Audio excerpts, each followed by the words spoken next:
আল্লাহর নবী মুহাম্মদুর রাসূলুল্লাহর কর্ণে যখন এই কথাগুলো আসে, আমার আপনার নবী গুনগুন গুনগুন করে কান্দে, মালিক গো আমি চাইলাম কি হইল কি, আমি চাইলাম বহির্বিশ্বের মেহমানদেরকে এক আল্লাহর কথা বইলা, একদিনের কথা বইলা এক আল্লাহর দিকে নিয়ে আসবো। আজকে আবু জাহেল উতবা সাইবা নওজোয়ান যুবকদেরকে, আমার বংশের যুবকদেরকে আমি মুহাম্মদের বিরুদ্ধে লেলায়া দিছে। তারা মক্কার অলিতে গলিতে ঘুরে আর কয় আমি মুহাম্মদ নাকি পাগল। আল্লাহ তুমি তো জানো আমি পাগল নাকি ভালো। মুহাম্মদুর রাসূলুল্লাহ কান্দে আর বহির্বিশ্বের মেহমানরা মক্কার কাবা চত্বরে যখন প্রবেশ করে একটা আরেকটারে কয় তাকায়া দেখ, ওই যে নওজোয়ান যুবকরা প্রত্যেকের মুখে মুখে একটাই কথা, মুহাম্মদ পাগল, মুহাম্মদ পাগল। এই যে কথাটা প্রত্যেকটা মানুষের মুখে মুখে উচ্চারণ হইতেছে, এই খবরটা প্রত্যেকটা মানুষ উপলব্ধি করতে পারতেছে। বহির্বিশ্বের একজন আরেকজনের ডাক দিয়া কয়, এই রে যে পাগল সম্পর্কে শত শত যুবক লাগছে, এই পাগলটা সাধারণ কোনো পাগল নয়, এটা যদিও পাগল হয়ে থাকে বিশাল বড় একটা পাগল হবে। আর জীবনে আসি আর না আসি, এবছর যেহেতু আইসি হয় পাগলটার একটা বার একটা নজর দেখা যায়। মক্কার বহির্বিশ্বের মেহমানরা 5 জন 7 জন একত্রিত হইয়া আল্লাহ নবীর কাছাকাছি গেছে। নবীজির কাছে দাঁড়ায়া তাকায়া দেখে আমার নবীর চেহারাটা এত সুন্দর গো, আমার নবীর চেহারাটা এত সুন্দর, আমার নবীর চুলগুলো কুকরানো কুকরানো, আমার নবীর চোখের বাবাগুলো টানা টানা, ঠোঁটগুলো গোলাপের পাপড়ির নাই। আমার নবী, আপনার নবী কত সুন্দর মধুর কণ্ঠে তিলাওয়াত করে। বহির্বিশ্বের মেহমানরা একটা আরেকটারে ডাক দিয়া কয়, রে যেই মানুষটার চেহারা এত সুন্দর হইবে রে, এই মানুষটা কোনোদিন পাগল হইতে পারে না।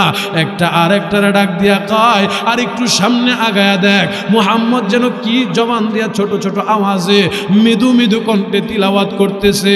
বহির্বিশ্বের মানুষগুলো আল্লাহর নবীর কাছাকাছি গিয়া বসছে, কারণ পাগল যদি হইতো রে, পাগলের অনেক কোয়ালিটির মধ্যে একটা কোয়ালিটি হইল, একটা গুণ হইল, পাগল হয়তো কাউরে দৌড়ানি দেয়, নয়তো কাউরে আঘাত করে প্রহার করে, কিন্তু মুহাম্মদ কাউরে আঘাত করে না, মুহাম্মদ কাউরে প্রহার করে না, মুহাম্মদ কাউরে দৌড়ানি দেয় না, গালি দেয় না।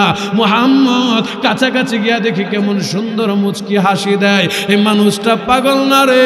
একটা আরেকটারে কয়, যে মানুষটারে পাগল কইছে এই মানুষটা জবান দিয়া কি যেন পড়তেছে, কি যেন জবান দিয়া বের হইতেছে। আর একটু সামনের দিকে গিয়া দেখ, এই মানুষটা কি যেন পাঠ করে।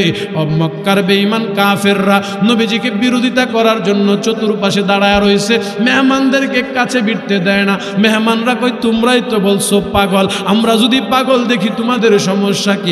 একটাবার একটু পাগল ওরে দেখতে দেও না। পাগল ওরে দেখতে গিয়া আল্লাহ নবীর মাঝখানে রাইখা খানায়ে কাবার সামনে বহির্বিশ্বের মেহমানরা চতুর্দিক থেকে ঘেরাও করে বসা। আমার নবীর কাছে যখন বহির্বিশ্বের মেহমানদের সামনে নিজের বংশের মানুষগুলো বলে, ও বহির্বিশ্বের মেহমানরা, যে মুহাম্মদ রে ঘেরাও করে তোমরা বসছো, এই মুহাম্মদ কিন্তু পাগল। আমার নবী সশরীরে সচক্ষে যখন কথাগুলো শুনে এবং দেখে, আমার নবীর চোখ দিয়া অজস্র পানি বের হয়। আমার আল্লাহ আয়াত নাজিল করে জানায় দিল, নবী গো টেনশন করবেন না, কান্না করবেন না, আপনাকে যারা পাগল বলছে তারাই পাগল, আপনি পাগল না। সুবহানাল্লাহ। মা আনতা বিনি'মাতি রাব্বিকা বিমাজনুন।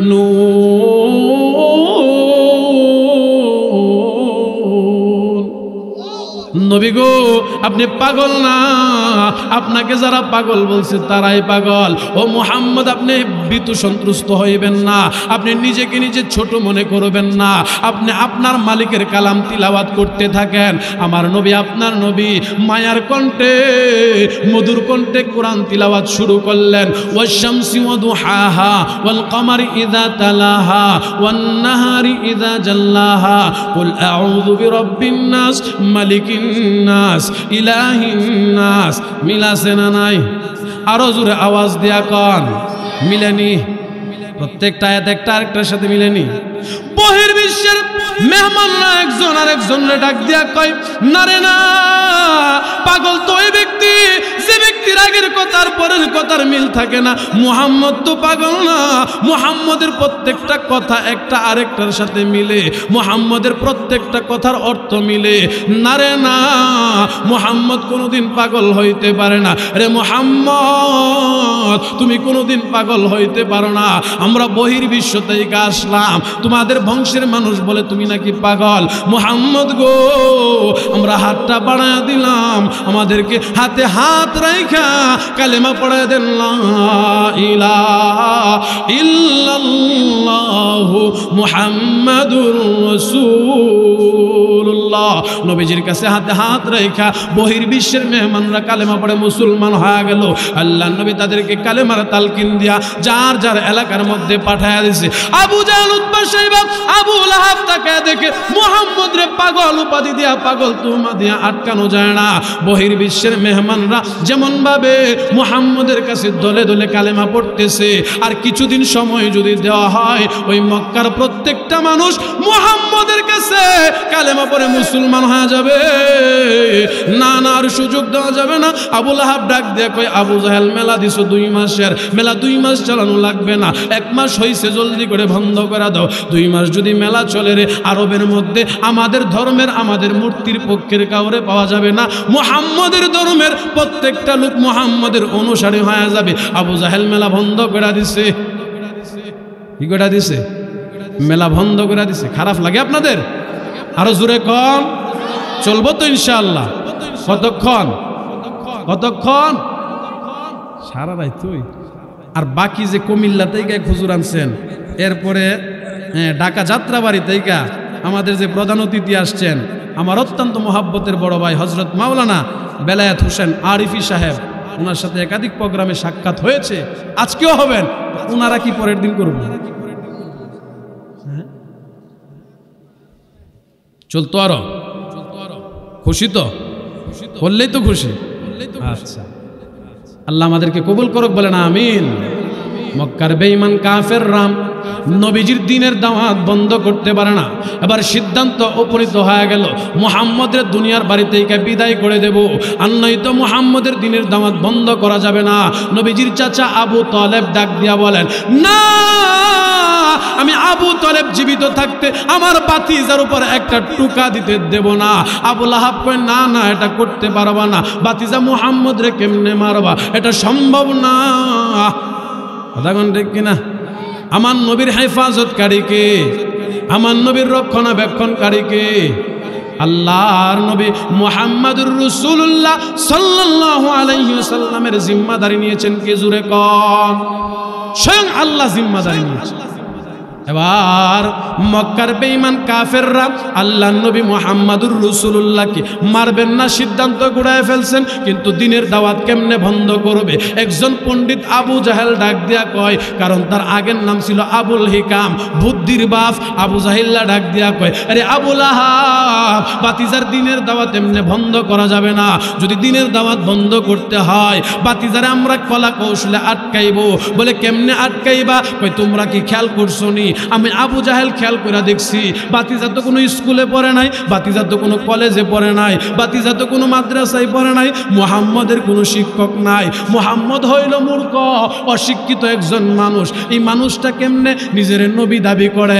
আমরা তারে কয়েকটা প্রশ্ন করমু, আর ওই প্রশ্নের মাধ্যমে তারে আটকায় ফেলমু। যদি সে প্রশ্নের জবাব দিতে পারে, আমরা তার দ্বীনের দাওয়াত দিতে দিমু, আমরা বুঝে নেব সে সত্য নবী। যদি সে প্রশ্নের জবাব না দিতে পারে, আমরা মনে করব সে মিথ্যা নবী। কিন্তু প্রশ্নগুলো কে করবেন? মুহাম্মদ রে জাতাপাতা প্রশ্ন করলে হবে না, প্রশ্নগুলো আবু জাহেল আপনি করেন। আবু জাহেল কয়, আমার দ্বারা সম্ভব না, আমি মুহাম্মদ রে কি প্রশ্ন করবো? আমার তো এমন জ্ঞান, আমার এমন মেধা নাই। মুহাম্মদ রে প্রশ্ন যদি করাইতে হয়, এমন প্রশ্ন করাতে হবে যে প্রশ্নের পাল্টা জবাব আমাদের জানা আছে। এমন প্রশ্ন করতে হবে যে প্রশ্নের পাল্টা জবাব আমাদের জানা আছে। কিন্তু জানি না এমন প্রশ্ন করলাম, আর মুহাম্মদ একটা উত্তর দিল, এটাই তো মানতে হবে। কথা কোন ঠিক কিনা? প্রশ্নের কিছু ধারা আছে। প্রশ্নের কি আছে? কিছু ধারা আছে। এর মধ্যে অন্যতম হলো 2টা। একটা ধারা হলো, আপনি যদি কাউকে প্রশ্ন করেন কিছু জানার জন্য, এর জন্য আপনার কোনো শর্ত শারায়েত নাই, আপনি শুধু বিনয়ের সাথে জানবেন, এটাই আপনার জন্য শর্ত।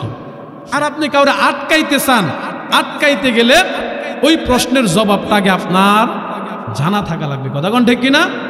ওই প্রশ্নের জবাবটা আগে আপনার জানা থাকতে হবে। কিন্তু মুহাম্মদ রে কে প্রশ্ন করবা? আবু লাহাব ডাক দিয়া কয়, মুহাম্মদ রে যদি আটকাইতে হয় তাওরাত জবরের বড় বড় পণ্ডিত যারা, তাদেরকে ধরো, তাদের কাছ থেকে কয়েকটা প্রশ্ন নিয়ে আসো। কিন্তু তারা তো আরবে থাকে না, তারা মদিনায় বসবাস করে। তৎকালীন সময় তাওরাতের বড় বড় পণ্ডিত মদিনায় বসবাস করে। মক্কা থেকে দুইজন নওজোয়ান যুবককে পাঠিয়ে দেওয়া হয়, রে যুবকেরা, মুহাম্মদকে ঠেকানোর জন্য মদিনার বড় বড় পণ্ডিতদের কাছ থেকে কয়েকটা প্রশ্ন নিয়ে আসবা। মক্কা থেকে দুইজন নওজোয়ান যুবক মদিনায় দৌড়া গেল, মদিনার বড় বড় আলেমদেরকে খুঁজে বের করছে। রে মদিনার আলেমেরা, আমাদের মক্কার মধ্যে নওজোয়ান একজন যুবক আছে, কুরাইশ তার বংশ, আব্দুল্লাহ তার বাবার নাম, মায়ের নাম আমেনা। এই লোকটার কোনো শিক্ষা দীক্ষা নাই, অশিক্ষিত একটা মানুষ, মূর্খ একটা মানুষ, তার কোনো একাডেমিক শিক্ষা নাই, বিদ্যালয়ের শিক্ষা নাই। সে নিজের নবী দাবি করে, এটা কেমন করে সম্ভব? আমরা তো তার মাইরা আটকাইতে পারি না, তার বিরোধিতা করে আটকাইতে পারি না। সে যে আল্লাহর কথা বলে, ওই আল্লাহর উপর শত শত মানুষ কালেমা পড়ে ফেলতেছে।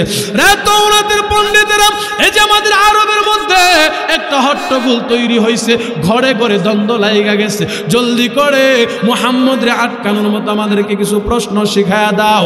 আরবের তৎকালীন সময় মদিনার পণ্ডিতেরা যুবকদেরকে বলল, যুবকেরা রে, আমাদেরকে কিছুক্ষণ সময় দেওয়া হোক। যুবকরা কিছুক্ষণ সময় দেওয়া হইলে রাত্র যখন গভীর হয়, তাওরাতের বড় বড় পণ্ডিতরা একত্রিত বৈশা প্রশ্ন বের করছে তিনটা। জোরে কোন কয়টা? আরো জোরে কয়টা? তিন প্রশ্ন বের কইরা মক্কার বেঈমান কাফেরদেরকে ডাক দিয়া বলা হয়, রে নওজোয়ান যুবকেরা, তিন প্রশ্ন খুঁজে বের করলাম, মুহাম্মদকে আটকানোর জন্যই তিনটা প্রশ্ন করবা। যদি মুহাম্মদ তিন প্রশ্নের জবাব দিতে পারে, বুঝে নিবা মুহাম্মদ সত্য নবী, তার কাছে ওহী নাজিল হয়। আর যদি মুহাম্মদ তিন প্রশ্নের জবাব না দিতে পারে রে, বুঝে নিবা মুহাম্মদ মিথ্যা নবী, মুহাম্মদের কাছে কোনো ওহী নাজিল হয় না।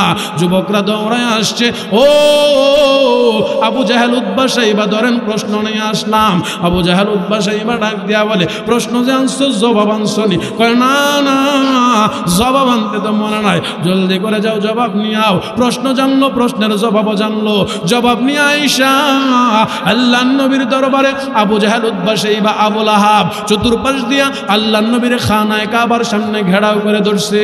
আল্লাহর নবী বসে বসে কোরআন তিলাওয়াত করে। আল্লাহর নবী রহমাতুল লিল আলামিন ডাক দিয়া বলেন, ও চাচা, এগুলো দেখতে পাচ্ছি ফ্যাকাশে হয়ে রইছে, মলিন হয়ে রইছে, চাচা গো বলেন না আপনারা কিছু বলবেন কিনা? এবার আবু জাহেল ডাক দিয়া বলেন, আরে বাতিজা, তুমি তো আমাদের বংশের মানুষ, তুমি তো আমাদের রক্তের মানুষ, তোমার সাথে আমাদের কোনো বিরোধিতা নাই, তোমাদের সাথে জমি জমা নিয়ে কোনো বিরোধিতা নাই।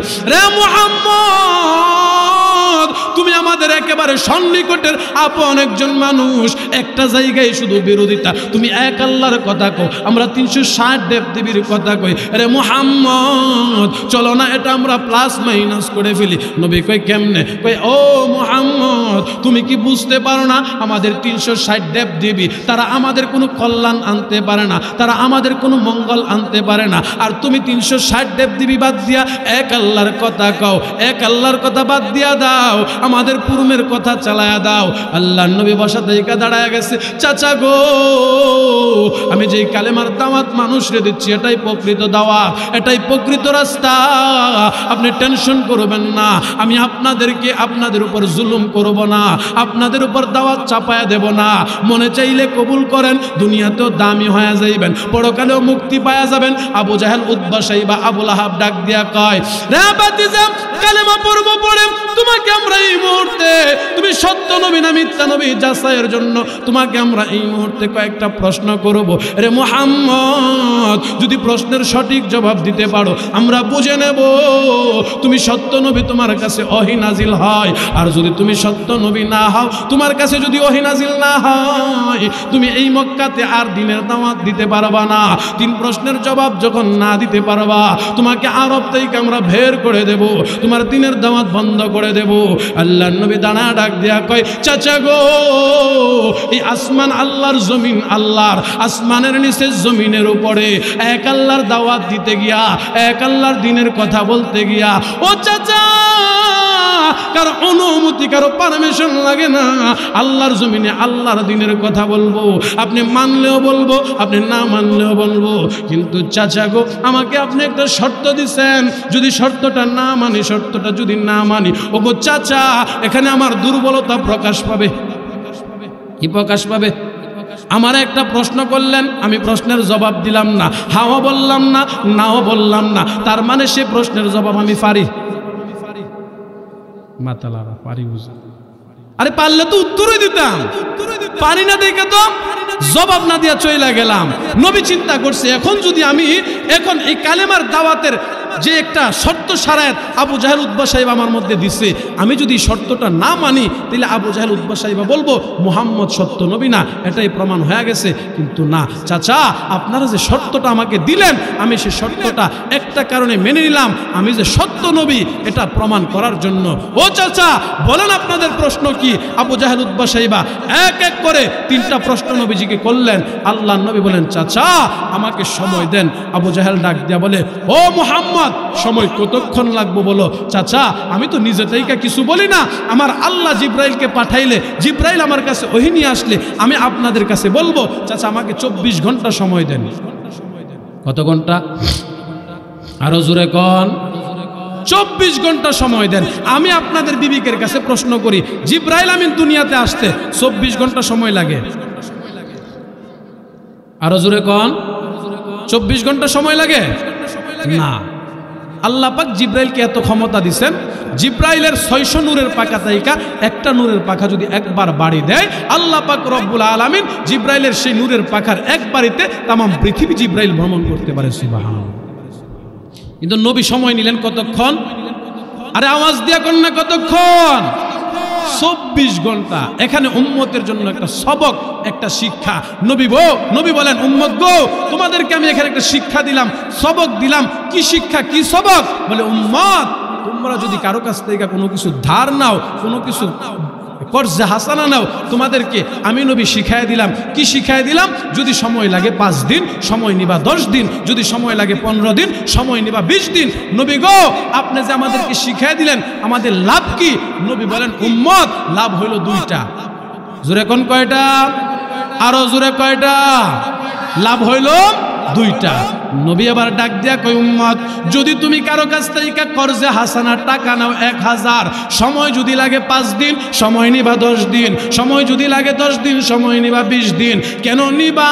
একটাই কারণ, এখানে তোমার 2টা লাভ হবে। আরে উম্মত, যদি কম সময়ের ভিতরে নাও, বুঝে নিবা তোমার জন্য বিপদ সন্নিকটে। যেটা আমরা এখন করি, দৌড়ে আসছে, ভাই 5000 টাকা দেন না। ওই দিবা কবে? আমার কাছে টাকা নাই, দিতে তো ইচ্ছুক না। ও ভাই 5000 টাকা দেন না, দিবা কবে? ওই যে ঘুরতিটা আইতাছি আর দিতেছি, ঘুরতিটা আইতে আর দিতে কই 2.5 বছর গেছে, 1 বছর, 2 বছর, 3 বছর অতিক্রম হয়ে গেছে। হঠাৎ করে একদিন রাস্তার মধ্যে সাক্ষাৎ, বিআইরে লইয়া 4 দোকানে যাইতেছে সাপান করার লাগা। এবার ডাক দিছে, ও ভাই 5000 টাকা জানিয়েছিলেন। খুব অসহায়ের মতো, খুব মানে একবারে বিনয়ের সাথে বলা, ভাই 5000 টাকা জেনেছিলেন, আজকে প্রায় 2.5-3 বছর হয়ে গেল, এখনো টাকাটা দিতেছেন না। ভাই আমার তো চলতে বড় কষ্ট হইতেছে। মনে হয় যে তার কাছ থেকে কোনো সদকা নিতেছে। বুঝেন না কথাটা? দেওয়ার মতো নিজের বীর পুরুষ মনে হয়, কিন্তু নেওয়ার সময় মনে হয় যে আমার সে বড় অসহায়, আমার সে বড় ভিক্ষুক আর কেউ নাই। কারণ জুড়ে যদি চাপ দেয়, তাহলে তো এক পর্যায়ে আবার ক্ষতি হইতে পারে। আছে না এমন? তো উনি আবার যে চাচা তো ভাই, মামা তো ভাই টাকাটা হাওলাত দিছেন, ওরে কইতাছে আসলে তোর আর কোনো ইনসাফ বিবেক নাই, তোদের কোনো হায়া লজ্জা নাই। আবার যিনি দিছে উনি কই কেন ভাই কি সমস্যা, দেখতাছস একজন মেহমান সাথে, মেহমানের সামনে কি টাকাটা চাওয়ানো লাগে? তোর তো আসলে কি নাই, লজ্জা নাই। ওনার খুব লজ্জা আছে না? ঘুরতির আইতাছি কয় বছর, আরে জুড়ে কর না। এমন মানুষ আমরা সমাজে নাই। আরে কথা কন, এই মানুষদের জন্যই তো আজকে কর্জে হাসানা ইবাদত সদকা করার সমপরিমাণ একটা সওয়াবের কাজ মানুষ আপন ভাইরে ভাই টাকা দিতে চায় না। কেন? কারণটা কি? কই টাকা থয়া মানুষ না করে, কারণটা কি? একটাই কারণ, কই আমানতের রক্ষা মানুষ করতে। এজন্য সুদের প্রবলন বেড়ে গেছে, কর্জে হাসানা বন্ধ হয়ে গেছে। কেন? যে আমানতের কথা রক্ষা করতে পারে না। নবীজি সময় নিলেন 24 ঘন্টা। বলেন উম্মত বেশি সময় নেওয়ার কারণ হলো দুইটা লাভ তোমাদের। একটা লাভ হলো তুমি যদি লম্বা সময় নাও, তুমি নির্ধারিত সময়ের ভিতর, যদি লাগে 5 দিন সময় নিলা 10 দিন, কিন্তু 5 দিনের ভিতর টাকাটা ব্যবস্থা হয়েছে, তুমি তোমার ভাইরে ফিরিয়ে দিছ, তোমার ভাই তোমার প্রতি বিশ্বাস আগের চেয়ে কম থাকবো না বেশি? আরো জোরে কন। এটা হইল একটা। 2 নাম্বার লাভ, উম্মত তুমি যদি তোমার ভাইয়ের পাওনাটা যথাসময়ে পৌঁছায়া দাও, তোমার ভাইয়ের সাথে তোমার সম্পর্কটা আরো আগের তুলনায় বেড়ে যাবে, তোমার প্রতি আস্থা ভক্তি বিশ্বাস বেড়ে যাবে। নবী বলেন এই জন্য 24 ঘন্টা সময় আমি নিলাম, কারণ আল্লাহ নবী সাল্লাল্লাহু আলাইহি ওয়াসাল্লাম উম্মতকে এখানে একটা শিক্ষা দিয়েছেন। কথা কোন ঠিক কিনা? কিন্তু আশ্চর্যের বিষয় হলো নবীজির 24 ঘন্টা অতিক্রম হয়ে গেল, 48 ঘন্টা অতিক্রম হয়ে গেল, 72 ঘন্টা অতিক্রম হয়ে গেল। আল্লাহ নবী রাহমাতুল লিল আলামিন 3 দিন 3 রাত্রি যখন পেরিয়ে যায়, জিবরাইল আমিন নবীর কাছে আসে না, জিবরাইল আমিন আল্লাহর নবীর কাছে ওহী নিয়ে আসে না। আমার আপনার নবী রাহমাতুল লিল আলামিন সিজদার মধ্যে পড়ে পড়ে কান্না করেন, আল্লাহ মক্কার বেঈমান কাফিররা মক্কার অলিতে গলিতে ঘুরে আর কয় আমি মুহাম্মদ নাকি মিথ্যা নবী, আমি মুহাম্মদের কাছে এখন জিবরাইল আসে না, জিবরাইল কেন ওহী নিয়ে আসে না?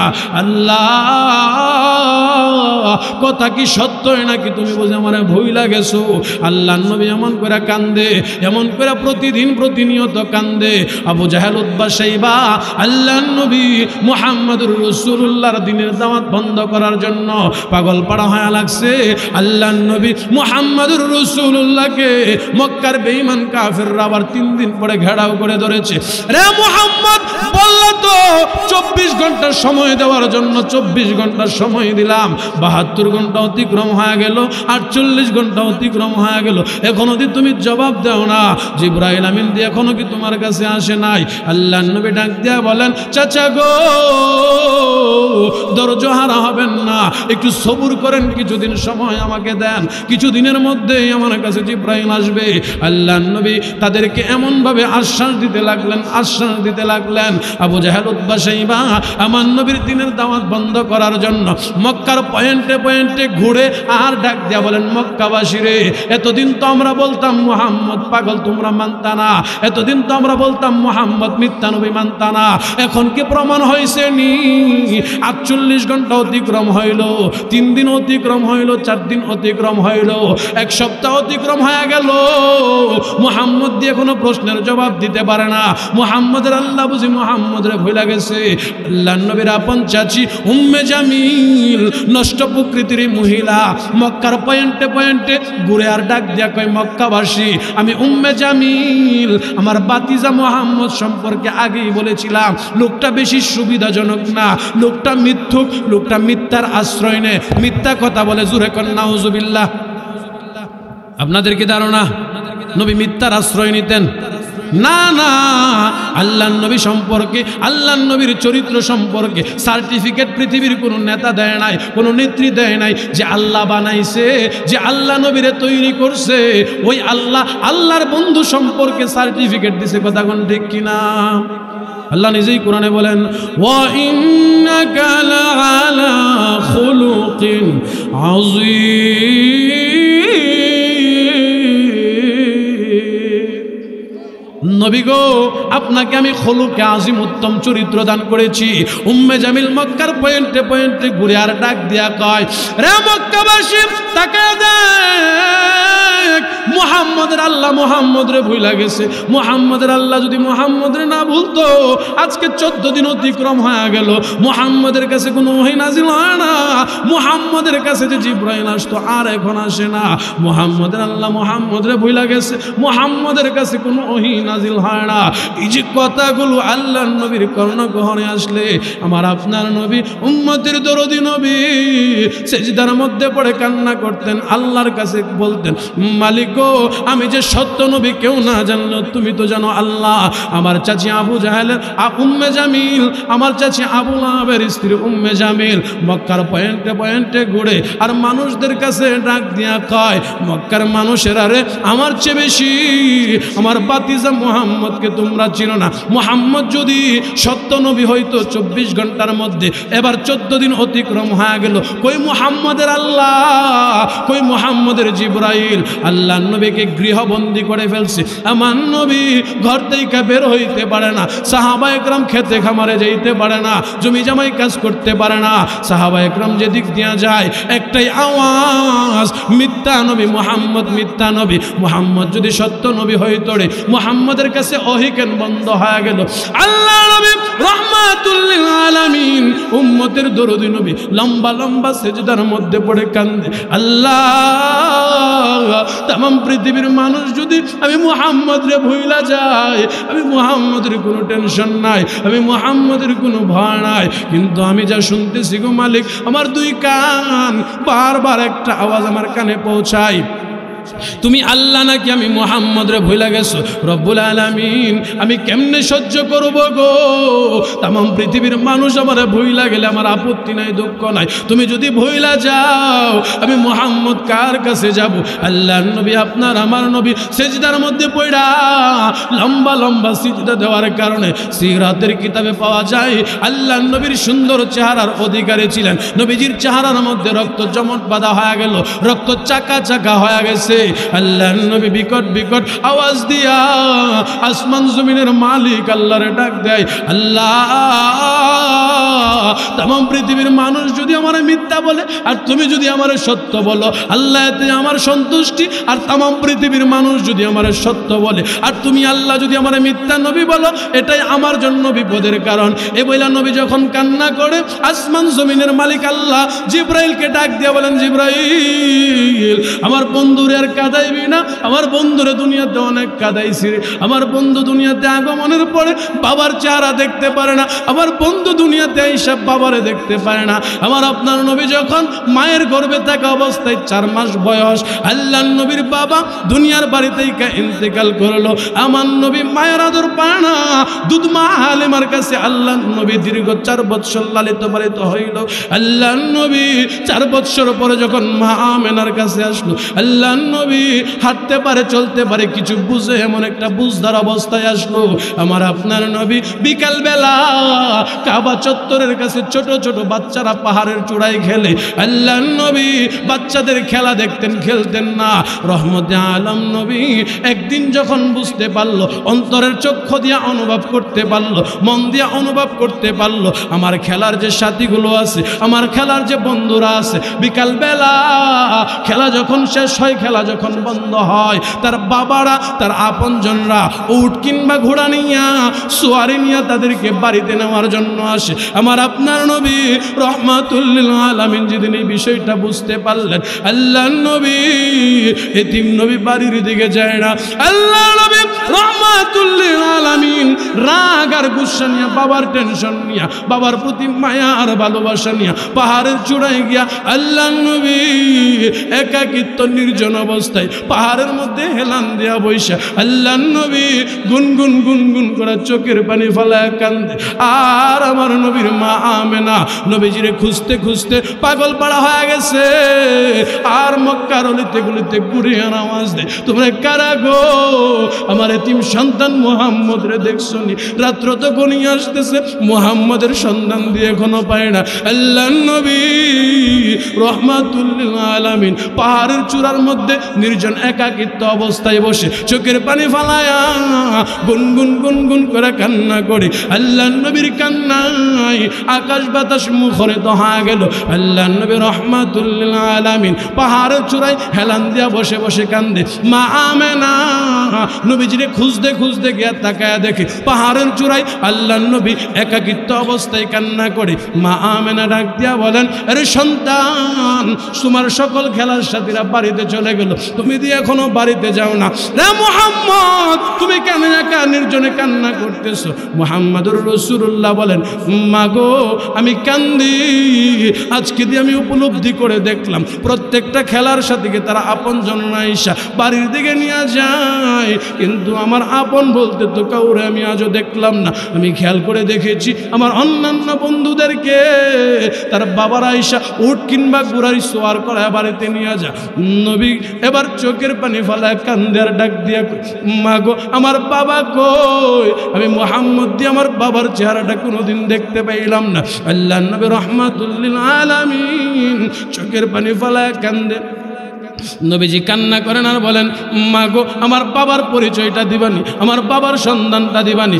মা আমেনা এবার ডাক দিয়া বলেন, আরে সন্তান, তুমি যখন আমার গর্ভে, তোমার বয়স যখন 4 মাস, তোমার বাবা দুনিয়ার বাড়িতে বিদায় গ্রহণ করছে।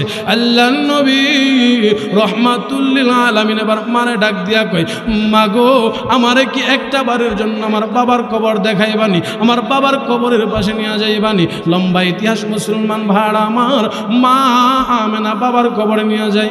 বাবার কবর দেখানোর জন্য বাবার কবরের পাশে নিয়ে যাওয়া হয়। আল্লাহর নবী বাবার কবরের পাশে গিয়া বাবার কবরের মাটির উপর 2টা হাত দিয়া আল্লাহর নবী রাহমাতুল লিল আলামিন গুনগুন গুনগুন করে কান্দে। মা আমেনা ডাক দিয়া বলেন, আরে সন্তান, সন্ধ্যা গনিয়ে আসতেছে, চলো বাড়ি চলে যাই। আমার নবী বাবার কবরের মাটির উপর চাপ দিয়া আল্লাহর নবী গুনগুন গুনগুন করে কান্না করে। আমার আপনার নবীর কান্নায় আকাশ বাতাস মুখরিত হয়ে গেছে।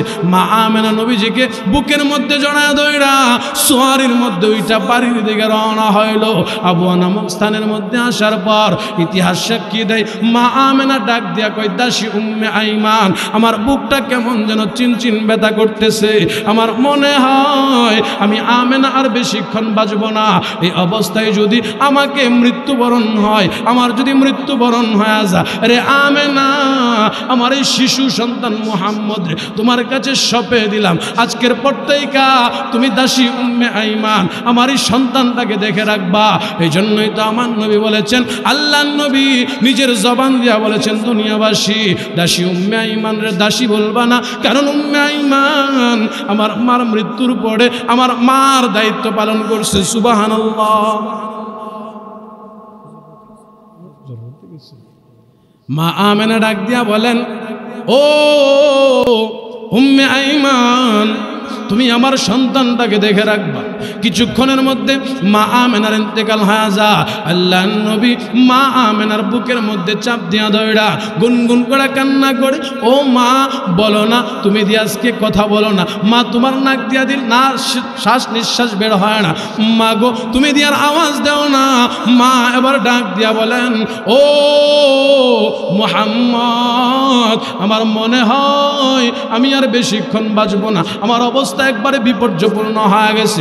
আল্লাহর নবী রাহমাতুল লিল আলামিন মার বুকের মধ্যে জড়ায় ধরে কান্না করে কিছুক্ষণের মধ্যে মা দুনিয়ার বাড়ি থেকে যখন বিদায় গ্রহণ করলো, আল্লাহর নবী হাউমাউ করে কাঁদে।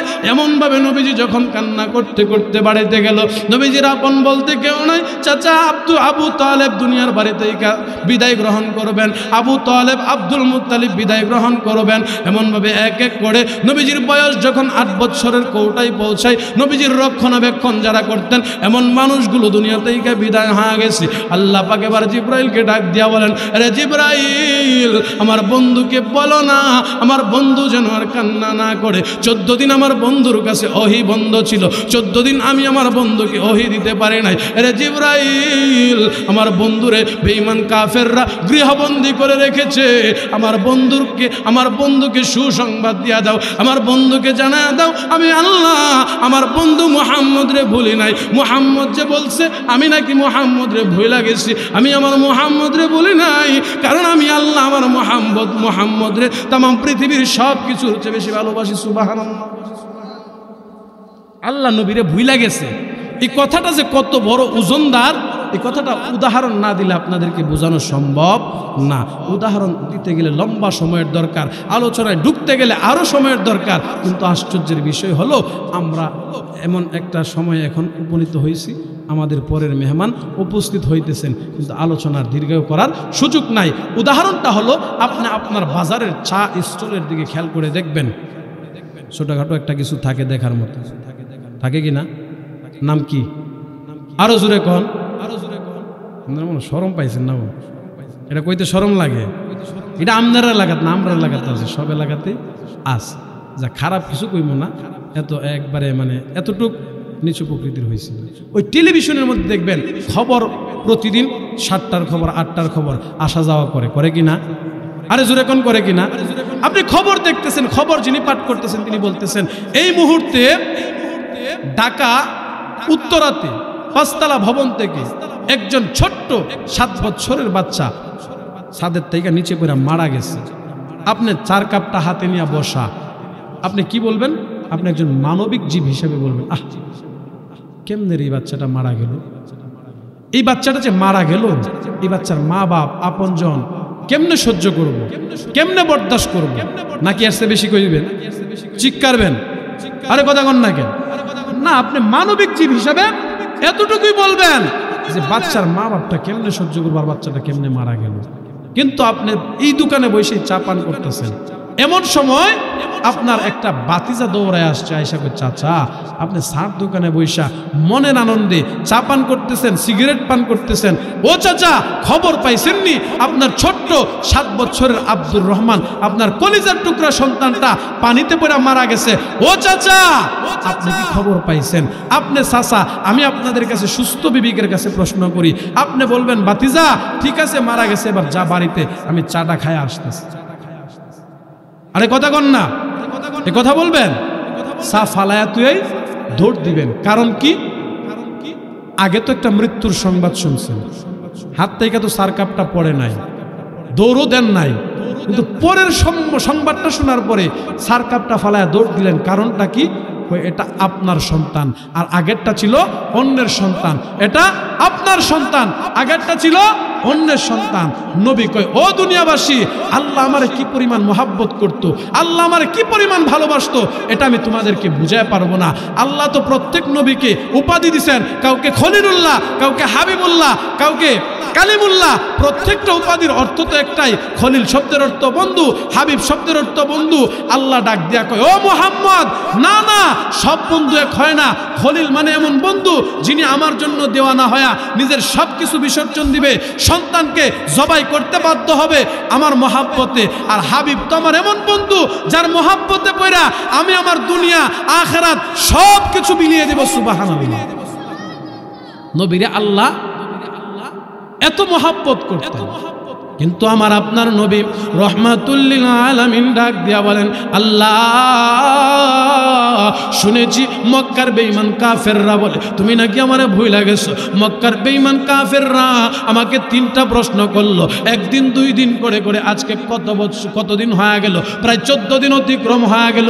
আল্লাহ এখনো জিবরাইল আমার কাছে আসে না। আল্লাহর নবীর কান্না, আল্লাহর আকাশ বাতাস মুখরিত হয়ে গেল। আল্লাহ পাক জিবরাইলকে পাঠাইলেন, রে জিবরাইল আমার বন্ধুকে গিয়ে সুসংবাদটা দিয়া দাও। বন্ধুকে গিয়া বলবা, আরে বন্ধু আমার মালিক তোমাকে ভুলে নাই। ও মুহাম্মদ তুমি সুসংবাদ গ্রহণ করো।